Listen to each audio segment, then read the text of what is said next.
जितनी आवश्यकता है बस उतना ही बोलिए, क्योंकि बोलने में हम अपनी सारी जो एनर्जी है, शक्ति है, वो पूरी खत्म कर देते हैं। आप कभी भी देखना, जो व्यक्ति कम बोलता है उसके चेहरे पर गंभीरता ज्यादा होगी, उसके चेहरे पर चमक ज्यादा होगी, प्रकाश ज्यादा होगा। हमारा जो थोड़ा बहुत शक्ति जुटती है जैसे तैसे, उसको बोल बाल के खत्म कर देते हैं। भजन की शक्ति थोड़ी बहुत जुड़ी, उसमें उल्टा सीधा बोल के, किसी को दो चार उल्टा सीधा शब्द बोल के अपनी पूरी शक्ति नष्ट कर देते हैं। बोलने पर नियंत्रण होना चाहिए, बोलने पर कंट्रोल होना चाहिए। मैं हमेशा कहती हूँ, कम बोलो, समय पर बोलो।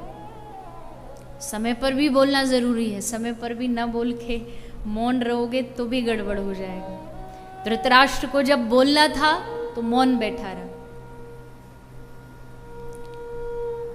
जब बोलना है उस समय मौन रहो तो खतरा है, लेकिन जब नहीं बोला तब भी बक बक बक बक किए जा रहे, क्या लाभ उससे।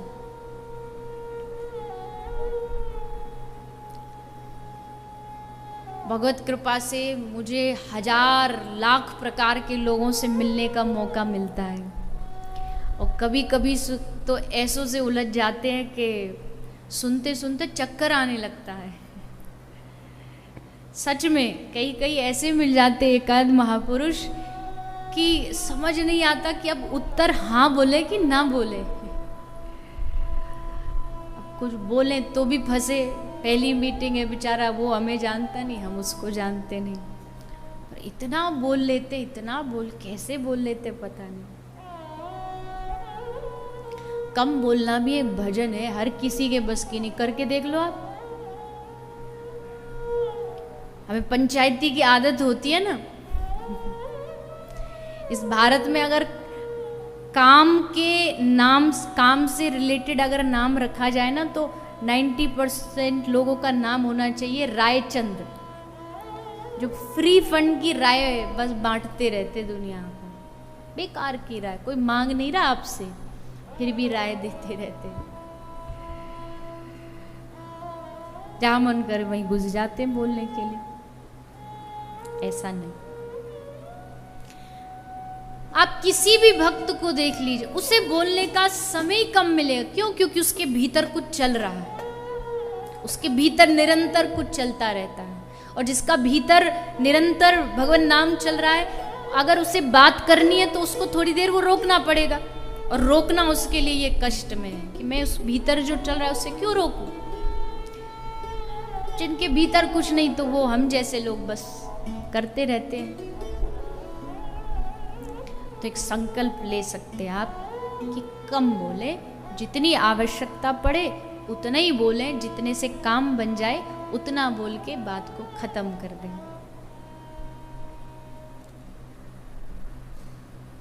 बोले तो उस वाणी में करुणा हो, वाणी में मिठास हो। ऐसा नहीं आप कहीं भी किसी से जो मन चाहा बोल दिया, कड़वा बोल दिया, उसके प्रति गलत बोल दिया। ये साधना बड़ी मुश्किल है,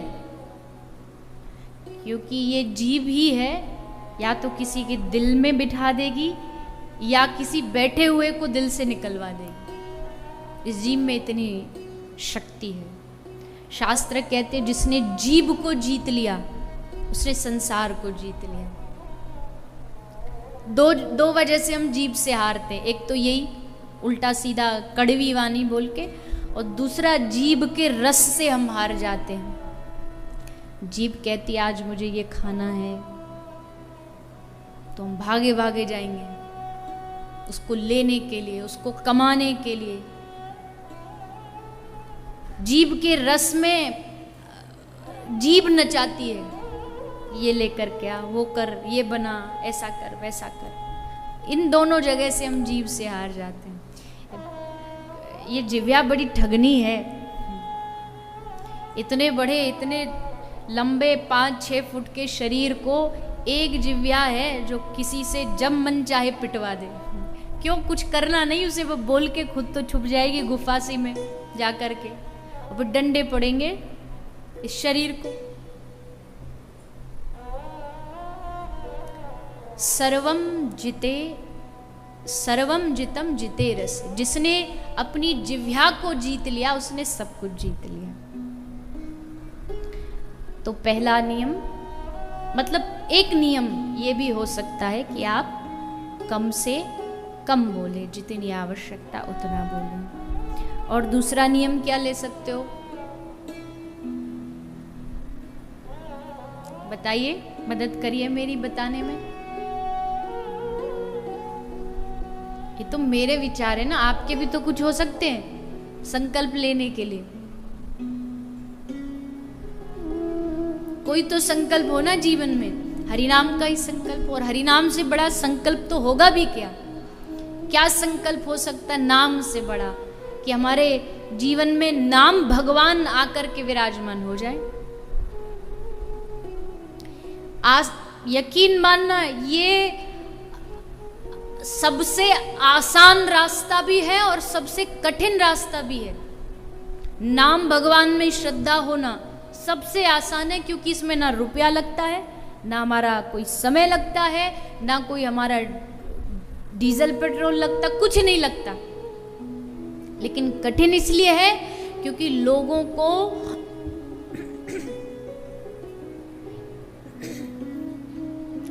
को 100% नाम में विश्वास ही नहीं जागता। अरे ये भी कोई रास्ता है। अभी मैं आपको कुछ वो बता दूं, इस तारीख को जाके, इस रविवार को जाकर के, शनिवार को जाकर के फलानी जगह पर अपने घर के बाहर पीपल के पेड़ पर वो लटका देना, तो आप तुरंत कर लोगे।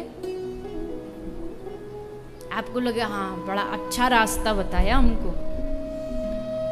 जहाँ जब घर से निकलो तो अपने जेब में एक राई का डब्बा ले करके, मुझे तो पता नहीं ये सब कैसे होता है, पर कुछ भी बता दो तो आपको लगे क्या करना, बस पैकेट में अपने पॉकेट में धरना ही तो, रख के चले जाओ। लेकिन हरिनाम करना है, ये बात थोड़ी सी समझने में हमें समय लग जाता है, क्योंकि उसमें हमें खुद इस नाम के लिए अपने मन को अभ्यास दिलाना पड़ रहा है कि नाम जपो, नाम जपो, हरे कृष्ण कृष्ण कृष्ण हरे हरे, हरे राम राम राम। ये मन में बैठ जाए, ये जीभ पर बैठ जाए, ये सबसे सरल रास्ता है, पर इस पर विश्वास होना चाहिए, भरोसा होना चाहिए। तो नाम जप का संकल्प ले लीजिए। कई बार लोग आते मिलने के लिए,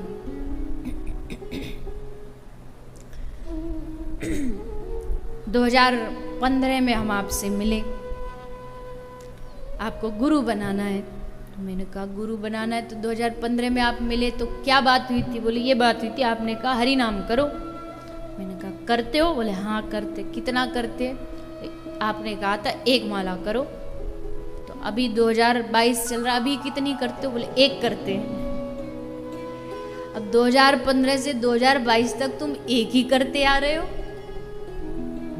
बीच में हम मिले, अभी ये मैं इसलिए बता रही हूँ, कल ये घटना घटी एक मैया के साथ, तो बोली बीच में मिले ही नहीं। अरे मिलने ना मिलने से क्या फर्क पड़ता है? कभी आपने किसी के कहने का इंतजार किया कमाई के लिए, कि कमाएंगे जब वो कहेगा, जब वो कहेगा कि नहीं अभी बहुत हो गया, आप थोड़ा जॉब का प्रमोशन ले लो, तब क्या कमाई का इंतजार करते हैं? नहीं, तब तो अपने मन से करते। तो हरिनाम बढ़े ये भी तो अपने मन से करना चाहिए। आज 1 कर रहे हैं, कल थोड़ा सा और इम्प्रूवमेंट हो, 2 कर दो। 1 महीना में बढ़ाते बढ़ाते 5, 10, 15, 20, 50, 64 जितना आप कर सकते हो करो। अरे लग क्या रहा है हमारा? तेरी कौड़ी लगे नहीं दाम रे, दीवाने पी ले रे हरि नाम। और कैसा हरि नाम? ध्रुव ने पिया, प्रहलाद पिया, पिया भगत रैदास। ये जितने भी नाम लोग हैं ना भक्तजनों के, सब नाम दीवाने थे।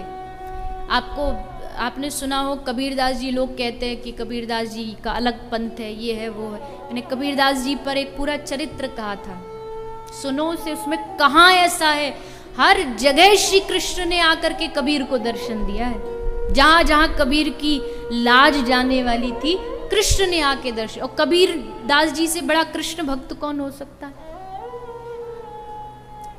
ये सब प्रेमी, ये सब ने नाम का सहारा लिया।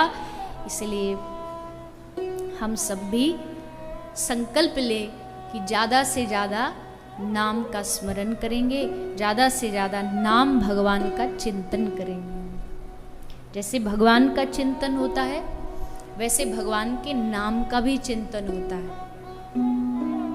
ये थोड़ी ऊपर वाली स्टेज है जहां तक हम अभी पहुंचे नहीं हैं, पर नाम का भी चिंतन होता है कि कृष्ण लिखा है तो बस उसी कृष्ण नाम के एक एक अक्षर का चिंतन शुरू हो जाता है, उसमें रस आने लगता है, अच्छा लगने लगता है। तो एक संकल्प ये हो सकता है, और संकल्प क्या हो सकता है?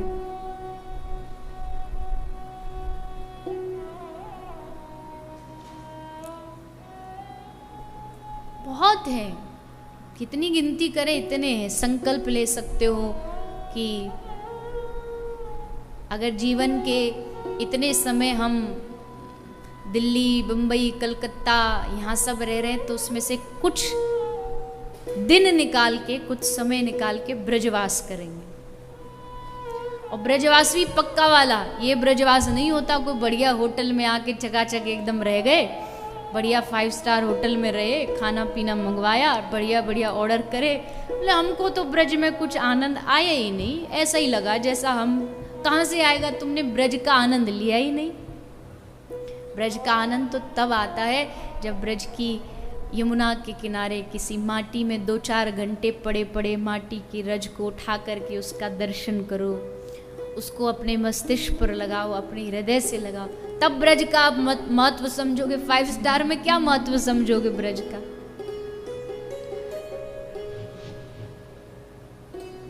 ब्रजवास संकल्प ले सकते हैं, साधु सेवा का संकल्प ले सकते हैं कि हमें साधु सेवा करनी है, किसी भी भाव में करनी, किसी भी रूप में करनी। तो ये सब अलग अलग प्रकार के संकल्प हम इस कथा के माध्यम से ले सकते हैं, और लेने चाहिए, तभी हमारी कथा कहना, सुनना, करना सब सफल होगा।